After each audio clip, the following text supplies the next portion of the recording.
Butler wanted us to. So just know that anything you say is recorded now, everybody. Oh my gosh. So Mike, you went off screen, but Mike Machin, I think is how you say it, right, Mike? I hope he's still there. You still there, Mike?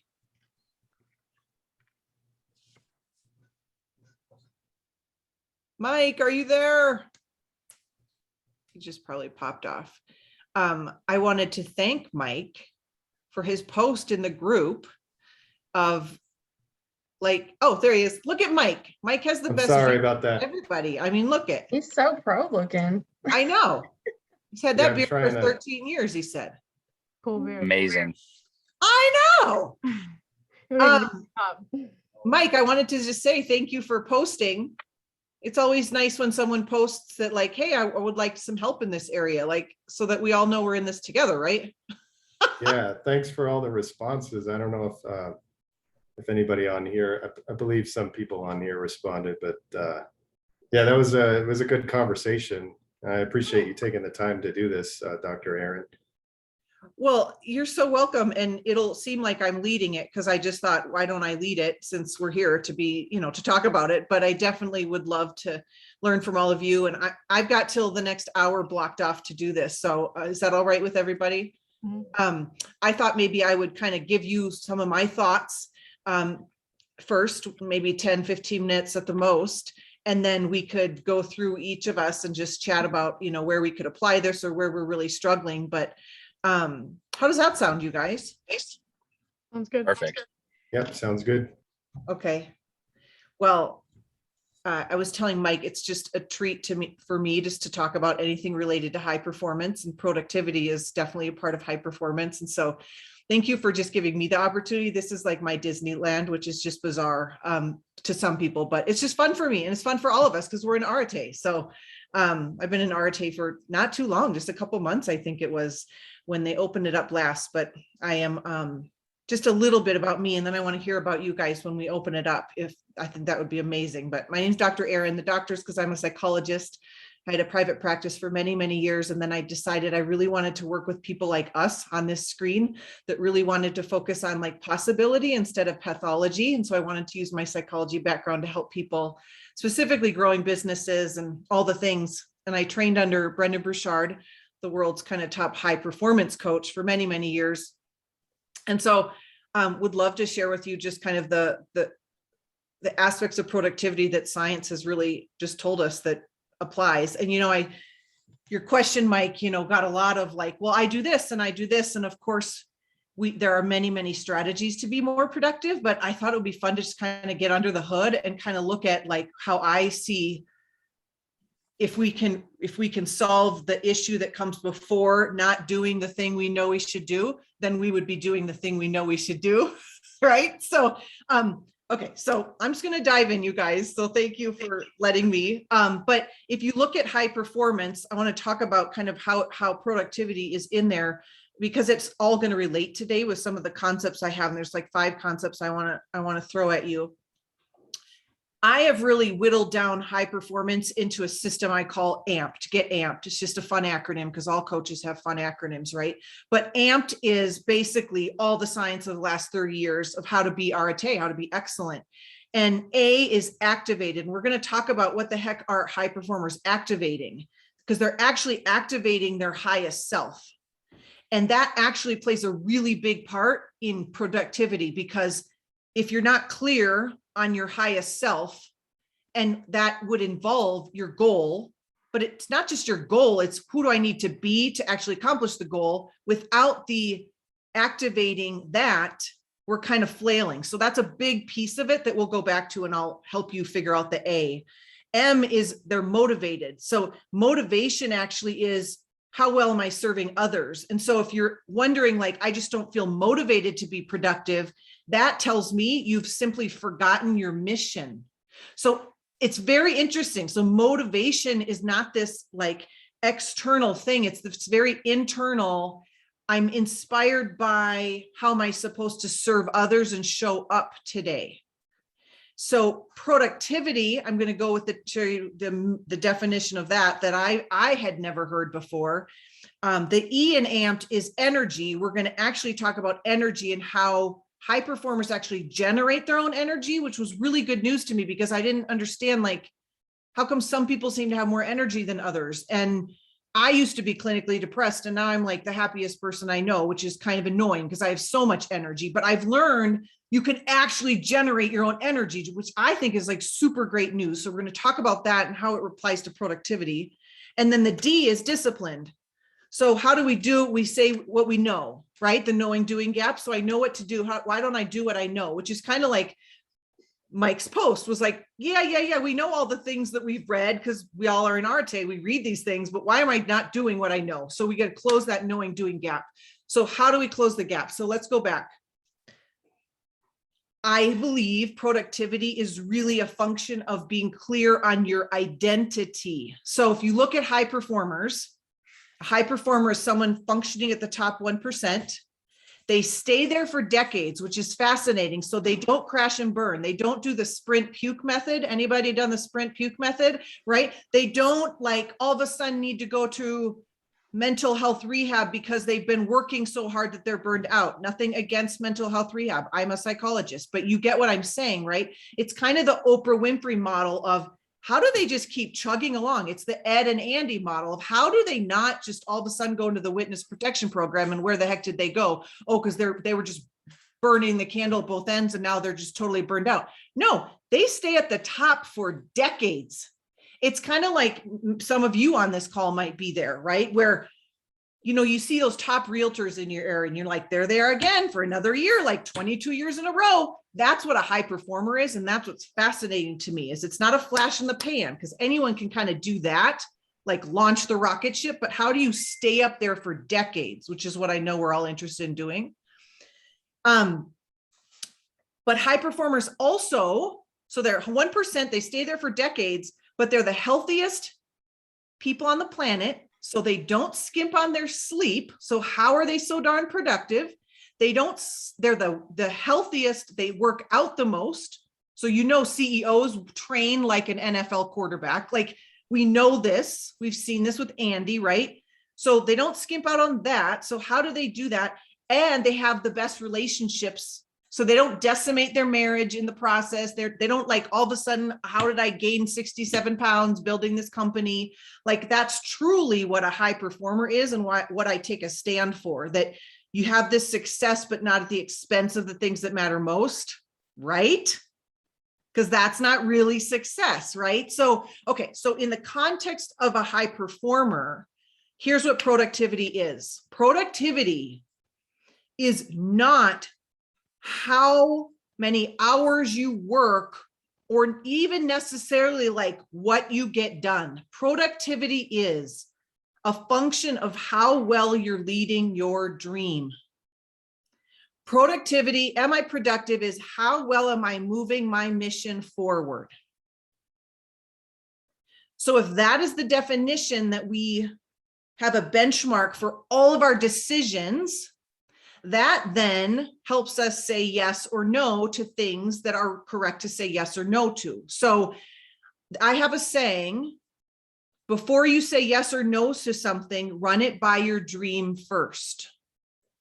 Before you say yes or no to something, run it by your ideal self first. So if we look at high performers, this is why they're so productive. They're actually activating their intention more often than their non-high performing cohort. So what the heck does that mean? If you were to define your ideal self with 3 words, and maybe think of them right now, maybe think of them after the call today and this next week, but like if you only could have 3 words that would identify your ideal self, your best self, what would those 3 words be? Mine are right there: fit, free, and aligned. I got to get a tattoo. I got to get a tattoo of my words. I run everything by that. And I also am very specific about where I'm going. And so high performers master their transitions. So let me give you an example. Brendan Burchard worked with Oprah for many of those years, right? And wrote a lot of her programs and such.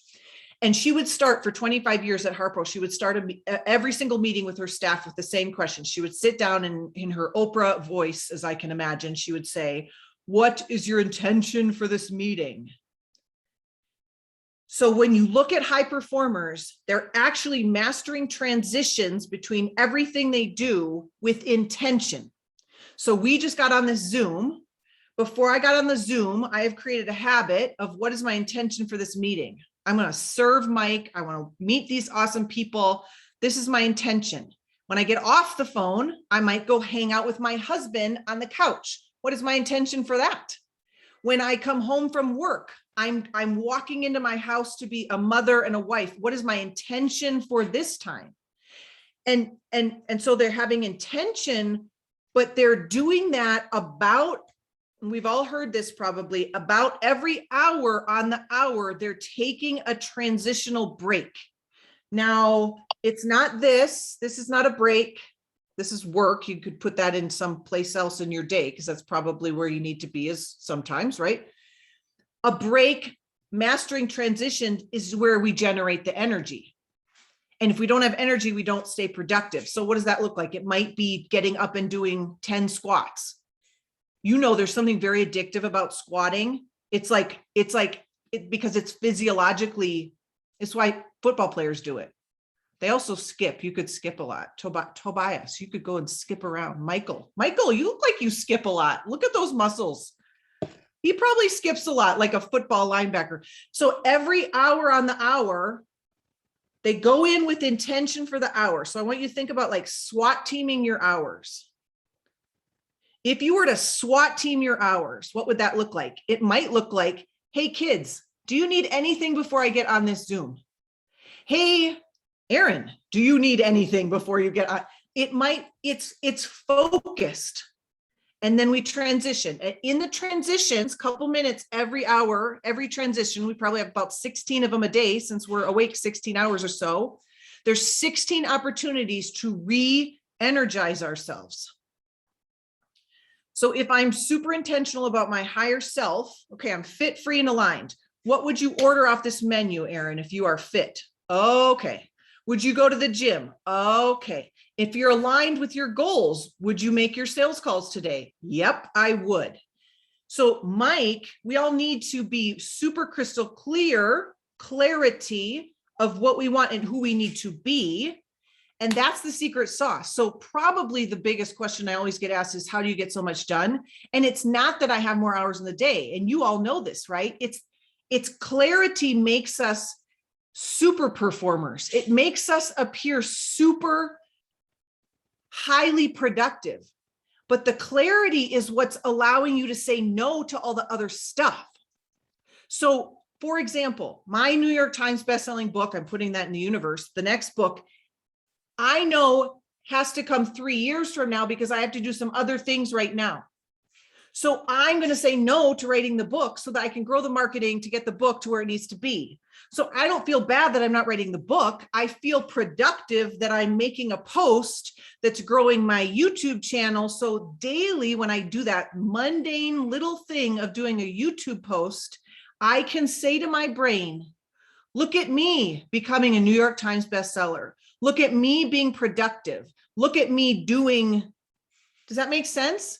So everything also needs to be tied to you kind of documenting that you're being productive, which again, what does that mean? It means I'm moving my dream forward. Productivity is a measure of how well I'm moving my dream. Productivity is a measure of how well am I moving my mission. It's not hours worked. And so when I get asked to do things, I get to run by my decisions again by, does that, okay, yes or no, does that, okay.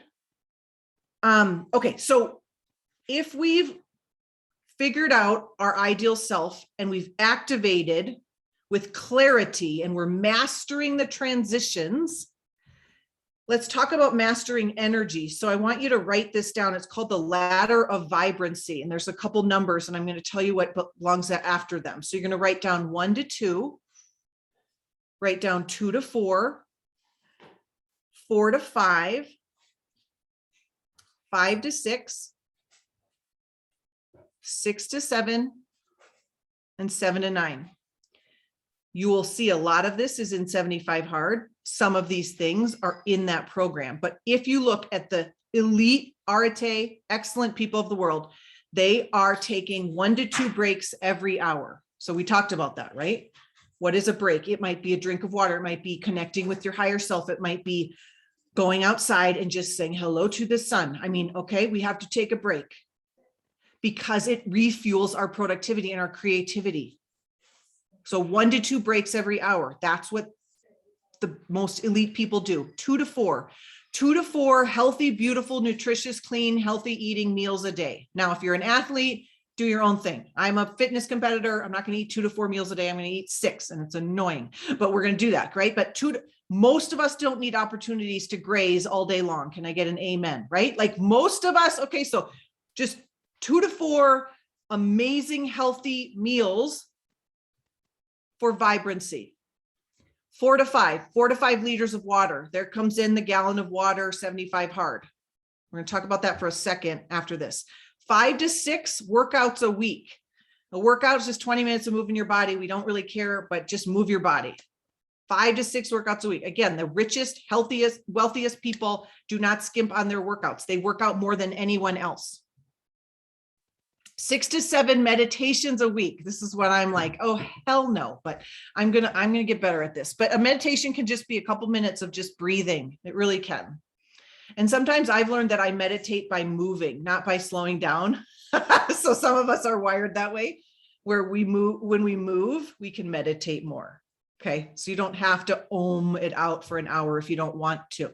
Okay. And then 7 to 9 hours of sleep.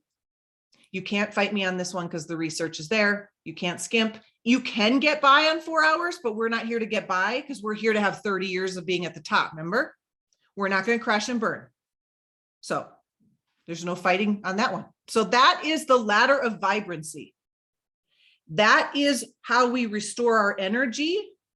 And Ed talks about, Andy talks about, you don't get burned out when you're and he was asked this on his last podcast, right? Like, how do you not get burned out? He's like, well, I just live 75 hard. But what is he saying? He's saying he's actually generating his own energy.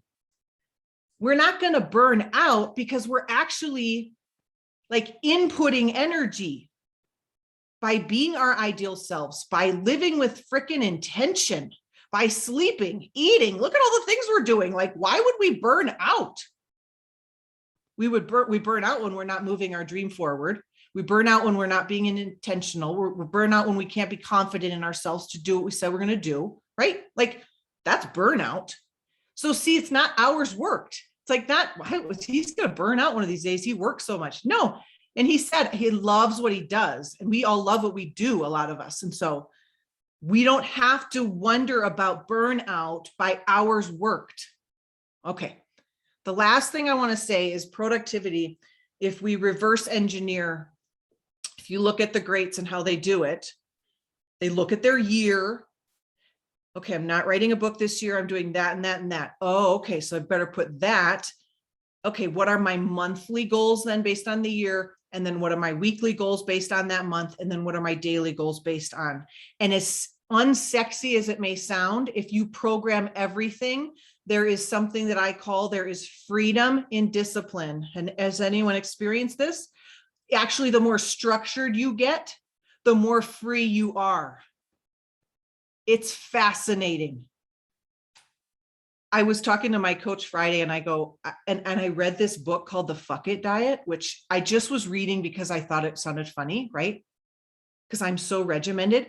And I'm like, come to find out, when I say fuck it, everything that I become obsessed with the very thing I'm trying to free myself from.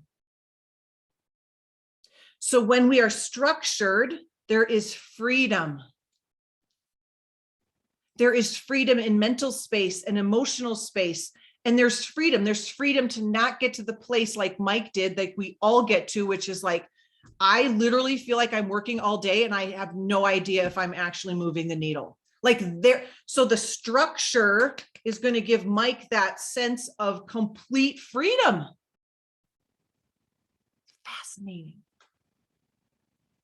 So that's really the stuff I wanted to throw at you guys. And I can't wait to hear what you think and what you struggle with and how you're doing this whole productivity thing. So thank you for letting me share. I hope it added value. Yeah, Dr. Erin, that was amazing. Thank you. I agree. Who's that? That was Chris. Sorry. Chris. Oh, hi, There you go. Chris. What did you like about it? What was amazing for you? Well, Thank first you. of all, I love the whole amped idea. You know, that, I mean, just everything that you went through there was awesome. The ladder of vibrancy really hit home for me too, especially the sleep part, because I was going to fight you on it. At first, I would say over the last month, I've taken a lot of pride in the fact that, I'm getting up at 4:30 in the morning. My kids get home at 5. I'm intentional with them. I'm spending time with the family. They go to sleep. I stay up till 11 working. I get back up. But then I do notice that I'm not as productive as I could be during the day, even though I feel like I'm, planning my stuff out the night before. It's hard to explain. And so I feel like the sleep was a big thing for me. I'm like, I need to just be better during the day so I can get more sleep. Thank you for saying it. It gets glorified in our culture, and I've seen it get glorified in Arete of this whole like, I don't fucking need to sleep. I'm like, oh, good Lord. Let's see where you are 20 years from now and how you look and how you feel. And if you have stamina with your grandchildren, right? And so Right.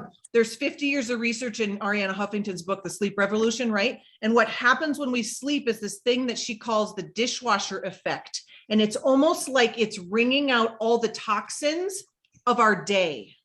Like we actually have to sleep to go farther. So I have this stupid saying, but it's funny, I think. Drink your way to success and sleep your way to the top. Drink your way to success and sleep your way to the top, people. So thank you for that, Chris.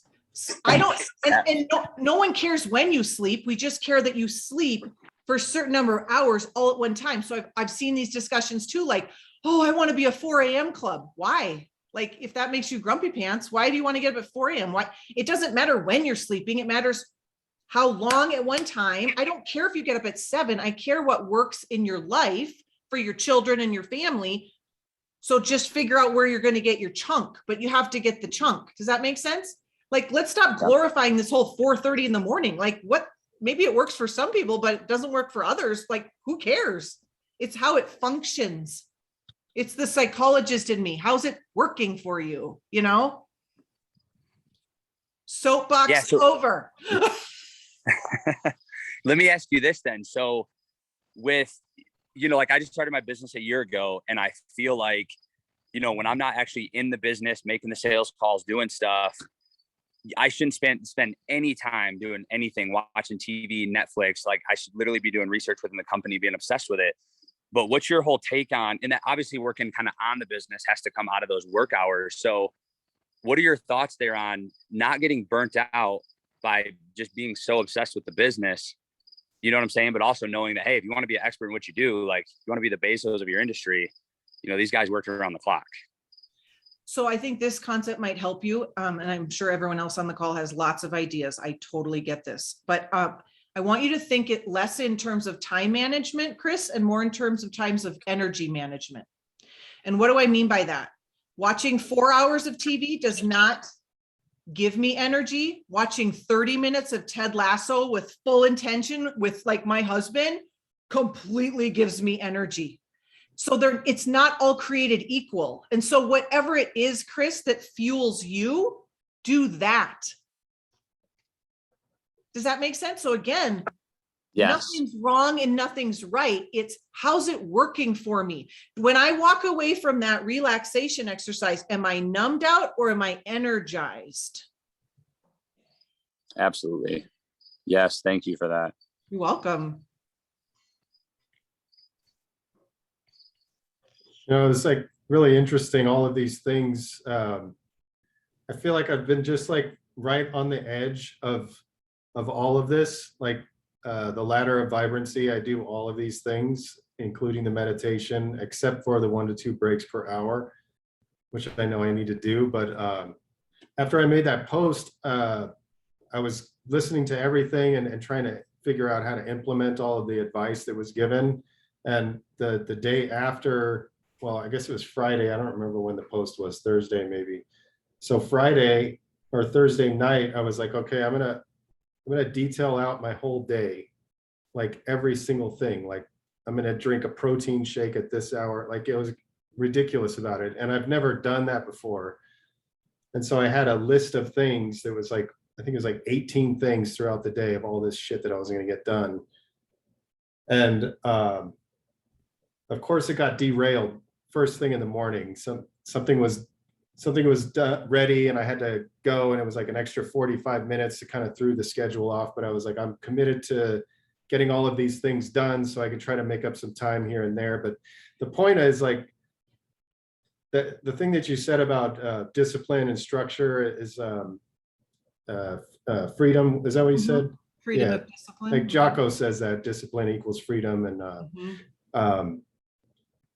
it was the most energy I've had in years. So throughout the day, just knowing these are all the things that I have to get done, and I know, and I put all of the things that I knew I needed to get done. And there's a book called How to Make Shit Happen, and he talks about the core four. So you have to manage your relationships, your business, your mind, and your body. So like I made sure all of those things were in that list of things that I had to get done. And so I'm realizing that's and everything that you're saying, it's sort of like that's kind of what I needed is that structure, so that I knew what I was going to do that day. And the other thing, it's awesome that you studied under Brendan, because his book, The High Performance Habits, I love that book. I do need to read it like 5 more times to really get everything. And so I had started developing that habit of mastering the transitions, and that there was one thing that stuck out a lot in that book for me was when he said, before you go into anything, you release tension and set intention. Yes. And I started doing that. So I was in my car and I'd go, okay. And you do that thing where you just release all the tension and all that, like physical and mental. And then you'd say, what's my intention when I open my car door and go into the thing? And then I think I read too much shit and I try to implement too much shit. So it's kind of like, what little pieces of things am I supposed to implement? I feel like that one, if I focus on one habit at a time, maybe that one might be that one, and structuring my day. So as far as like, I guess my question to you is do you think structuring your day like that much is a good thing, or like how do you, I have a thought on kind of that. thing? I hope you guys heard those 4 words that Mike shared from Brendan. It's release tension, set intention. So every time you transition 16 times a day, you could say release tension, set intention. And that's like, oh my God, what was the tension of that meeting emotionally, or even physically, right? And then you bring a fresh new self to the next one. That's that process. Release tension, set intention. That's what's going to fuel your energy. So I have a couple of thoughts, Mike, on the structuring your day. Yes, it's super important. And remember those little puzzles where there's all the little blocks and you have to get the car through the block and you got to move all the blocks to get the car to exit? What's that? You guys know what I'm talking about? Oh no, Dion doesn't I don't know know what it's called, but I know. It's like for little kids, and you move your car's here and you got all these puzzle pieces and you got to move the puzzle pieces in order to get the car to get out to the other side. The point of that is it's good to have some white space in our schedule so that we can be flexible. So entrepreneurs, we're here because we want to be flexible. So it's not that we have to beat ourselves up of like, oh my God, 9 o'clock was the time of this. No, income producing activities always are going to trump everything else, right? We're always going to be flexible and say, oh, I have a client that wants to pay me. Okay, I'm going to get off my schedule, right? We're not going to be rigid, but sometimes having a little bit of white space allows us to do that, so that, you know what? Today I intended to do this and then this happened, but I got space for it Thursday. I'm going to put it in Thursday. So rigidity with flexibility, Mike, right? Is really structure with flexibility where it makes sense, I think is a helpful concept for me. Yeah, that's how I looked at it, because I was Yeah. like, I have all of these things and it equals about a whole day if I work really hard. Oh, But at the same time, I wasn't married to all of those things. Like I'm in the point in my business where like it's a pain in the ass because there's nothing that I absolutely have to do or the whole day will crash. Like I've delegated all of the on the business stuff. So it's on me to decide what I have to do. So I find that harder than when I know I have to go in and ship X amount of packages or things like that. But now it's like I have to make the decision on what things are going to move the needle forward. So yeah. when I said all of that stuff, I went into it thinking, you know, I can move this to another day or I can move this to another hour if it's not going to work out. And so I'm glad that you said that, because I like the idea of having a structure, but what was scaring me about structuring everything is like, well, what happens when the shit hits the fan and then I can't Right. do this thing? And now is everything going to get set back an hour? And But then it's you like, say to yourself, look at me being nimble. Look at me being flexible. yeah, Look at me being flexible. Another thing I wanted to say too is the whole point of 75 hard and things like that is actually habit formation. And when something becomes a habit, you actually don't have to think about it anymore, Mike. And so when we get really good at all these things, like from looking at Michael Hartel, he probably doesn't have to struggle every day asking himself, do I really want to go work out? Am I right, Mike? I mean, some days maybe, but it's a habit. It's a habit now. Yeah, it takes time. I don't even think about it. Just like brushing teeth. No. So I want to give you, yes. So I want to give you a concept. Easy isn't sleazy. Easy means mastery. I want you all to live without needing to tap into discipline. Do you know it's possible? You do not have to like hunker down and have discipline every freaking day of your life. I don't. I don't feel like every day I'm like, okay, come on, Erin. It is so, and I'm not saying it to show off. I'm saying it, that's how our neural pathways work.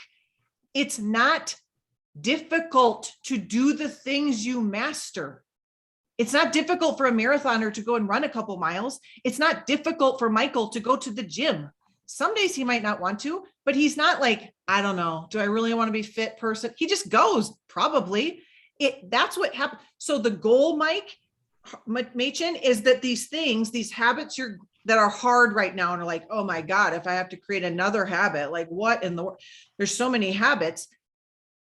The goal is that it just becomes what you do. Like after 75 hard, we're all just going to keep reading every day. It's not even going to be a thing we have to grapple with. So we won't even need to give it much energy. It is a habit. So let's fall in love with habits. Habits are meant to be easy. That's why Ed and them say they don't work off to-do lists or they don't have a gratitude list, because they're constantly living in gratitude because they've practiced the habit of gratitude, that's just the way they are. Does that make sense?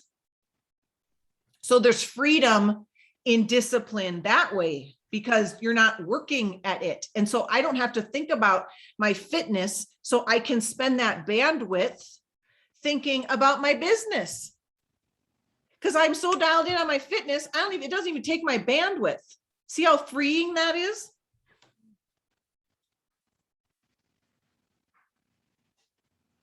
that's awesome.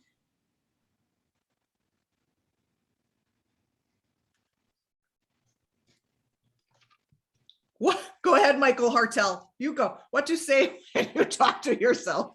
Oh, sorry. Have you read What to Say When You Talk to Yourself? Are you asking Mike? Chad Homesteader. It's probably one of my favorite self-development books I've read this year. I would check it out. Awesome. What to Say When You Talk to Yourself, Chad Homesteader. It's easy to get negative thoughts in your head, right? As an entrepreneur with anxiety and just, stress, and just like you're talking about relieving tension and walking in with intention, this is a good way to kind of get those negative thoughts outside of your head and kind of refocus. There's some interesting studies about 75% of thoughts that go into people's minds are negative, is what I was reading through this. I don't know, every person's different, but really interesting stuff, to wake up with anxiety of a busy day, this and that, and to have ways of gratitude and affirmations and kind of get aligned.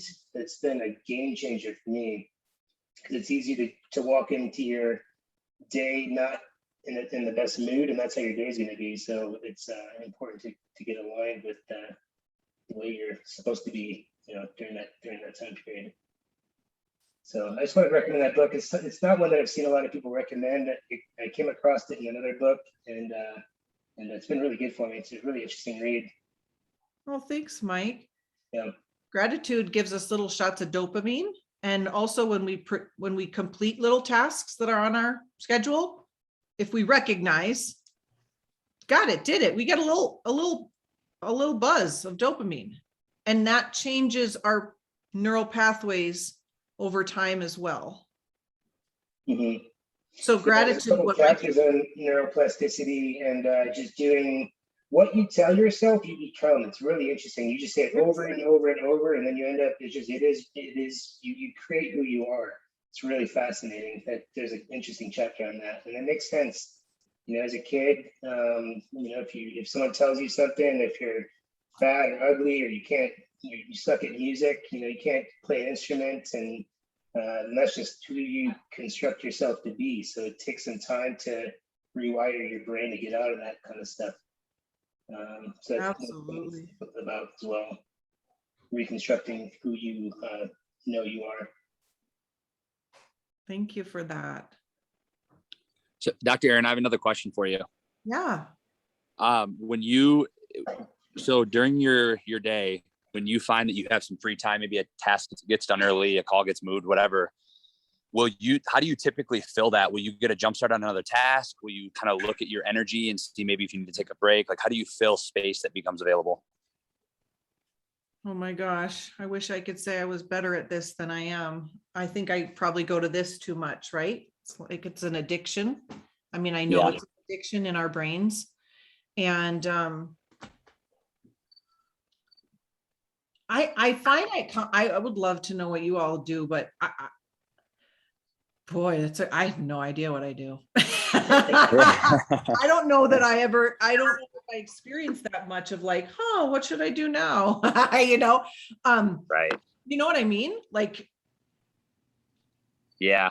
And like, I'm learning to ask, like, what would I like to do right now?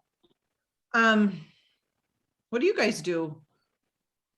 When there's nothing on my schedule, it ends up getting filled up with stuff. I don't know. It's almost like you having a closet that's neat and organized, and then all of a sudden, there's extra room, and it just gets jam-packed full of stuff. So I don't know. That's an interesting thought.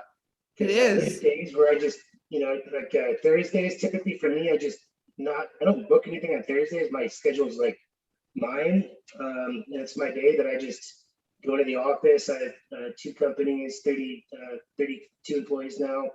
And those are the days where I just get a pulse on what's going on. And I really enjoy those days because those are kind of free form, see who needs help, like literally say, how are you doing? Just listening to people, and stuff comes up that you need to solve or think about. And you can spend a lot of time digging into company issues that you normally wouldn't even know about unless you had that free time to go and ask that person, how are you feeling? How are things? So, so cool.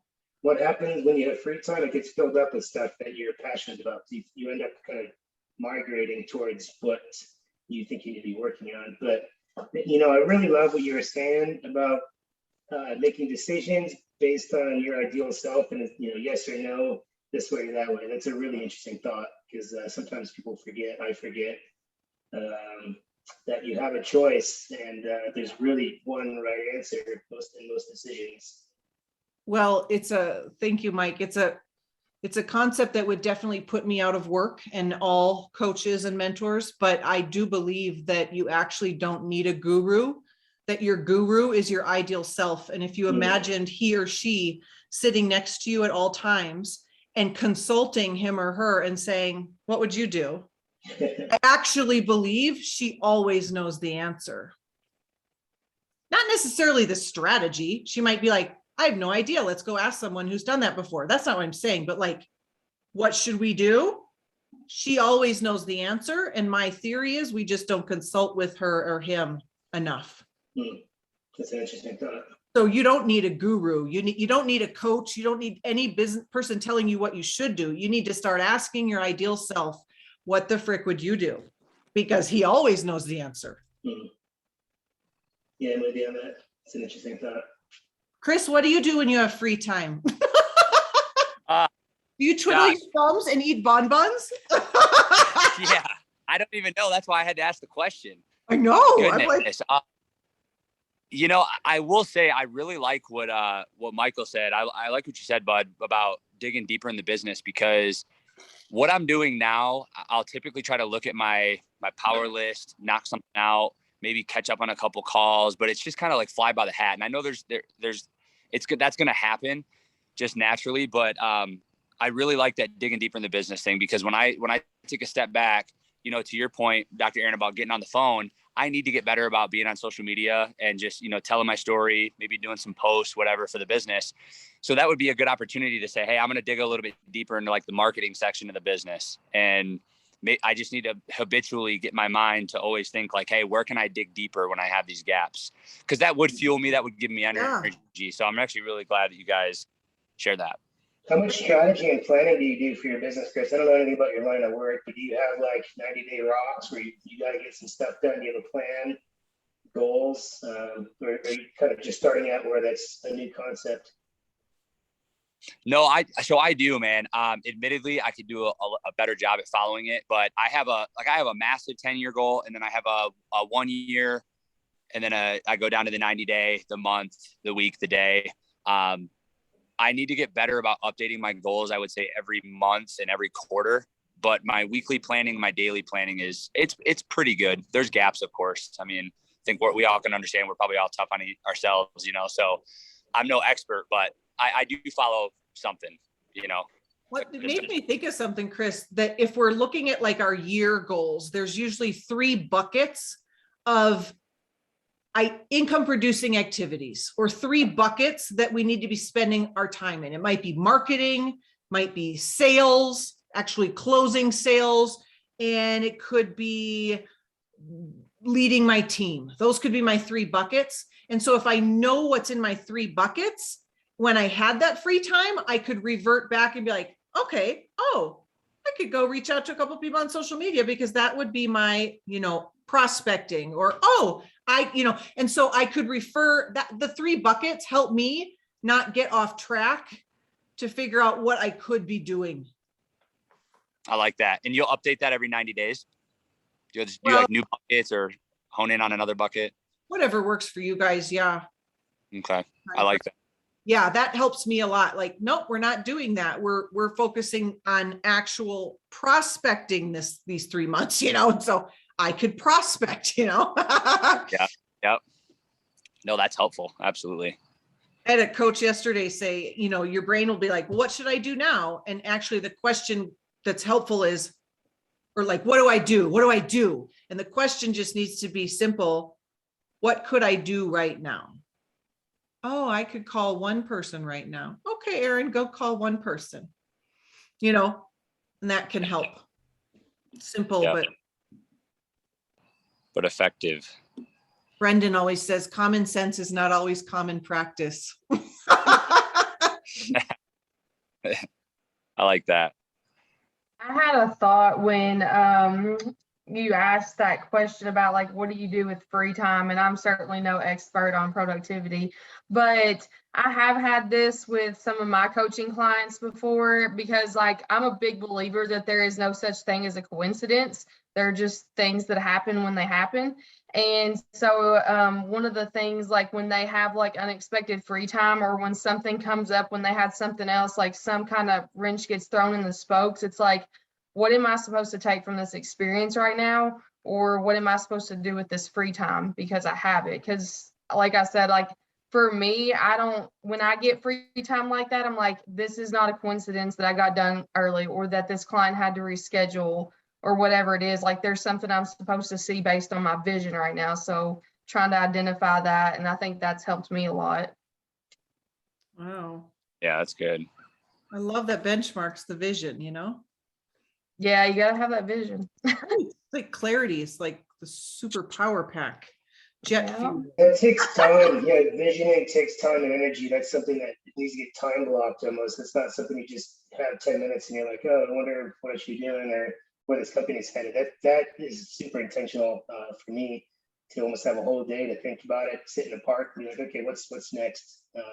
I've recently gone through a transition going from having my own sales, stepping out of like a sales role, stepping out of an operations role, putting real leaders in my team as opposed to kind of micromanaging and overseeing what's going on.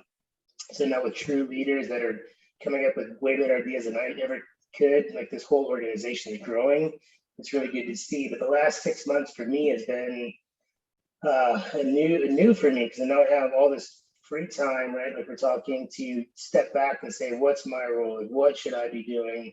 So, it's been interesting for me to step into more of like the higher level marketing campaigns and thinking, how, structuring them and then implementing them with the team and then just growth, finding conferences for my leadership team to go to, all that stuff that I wouldn't have time if I was picking up the phone and dealing with, the clients that I've had since 2016.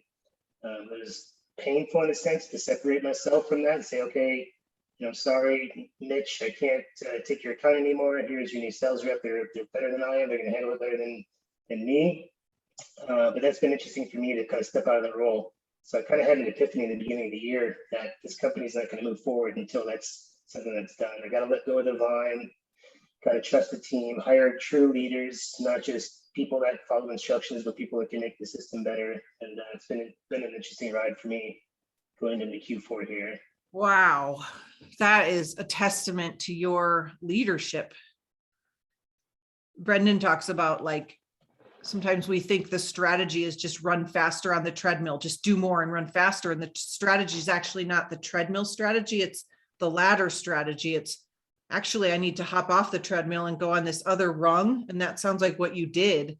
And that's scary. At least it has been for me. Yeah, with hiring, especially leaders, they're not cheap. These are 6-figure hires and they expect, compensation and bonuses and stuff. So, it's the right thing to do. And you're right, you're on a ladder, you're pretty much in the clouds. You can't see up or down. You just know where you need to keep going up. That's the only thing.